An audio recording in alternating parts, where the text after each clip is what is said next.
সবচেয়ে পচা দোকান এই যে দোকান তেলজুড়ি বাজার বলমারি থানা ফরিদপুর জেলা। আর এই হলো দোকানদারের নাম হলো মহাদত্ত। এই দোকানে যে মাল নিবা সে আর জীবন আর মাল নিতে আসবে না। কারণ আছে, কারণ মাল ভালো না, মাল এমন সুন্দর মাল হবে যে নিলে পরে জীবনে কোনো কিছু নষ্টই হবে না। তাহলে আমি নিবা আশা কোনো দরকার নেই, একবার নিবা ওটাই ফাইনাল শেষ। দাদা ভালো বক্স আছে? হ্যাঁ 100% আছে। দেখেন তো ওই যে ওই বক্স গুলো যেগুলো যে আলো টালো জ্বলে ওই যে ওইগুলা দেখান তো স্যার। ওটার আলো জ্বলে, ওটা দেখা যাবে না। ওইগুলা ডিসপ্লেতে রাখছেন? ওটা রিপ্লেসের জন্য রাখছি। তা ডিসপ্লেতে রাখছেন কেন? ডিসপ্লেতে না রাখলে মনে থাকে না, আমরা যখন তলে ফেলায় রাখবো তখন তো জিনিসটা।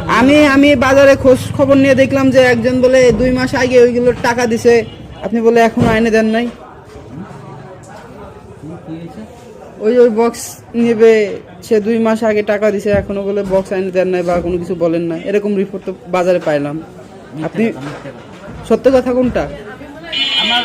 আমার নাম অপপ্রচার চালানো। তাহলে সত্য কথা কোনটা আপনি বলেন? আমি তার সাথে তো কিছু একটা হয়েছিল না, ওই হইতে পারে, মানে হচ্ছে কিরকম একজনের নামে একজন বদনাম করে না। দেখা গেল যে আমার আমি একটা দোকান দিয়েছি, তার প্রতিদ্বন্দ্বী প্রার্থী হয়েছে, সে আমার জন্য মানে আমাকে জাবানোর জন্য অনেক কিছু বলতে পারে। মানে সবগুলো তুমি বিশ্বাস করতে পারো না। এটা তাহলে মিথ্যা কথা? 100% মিথ্যা কথা। এটা সমালোচনা না করে। কি করে? সমালোচনা।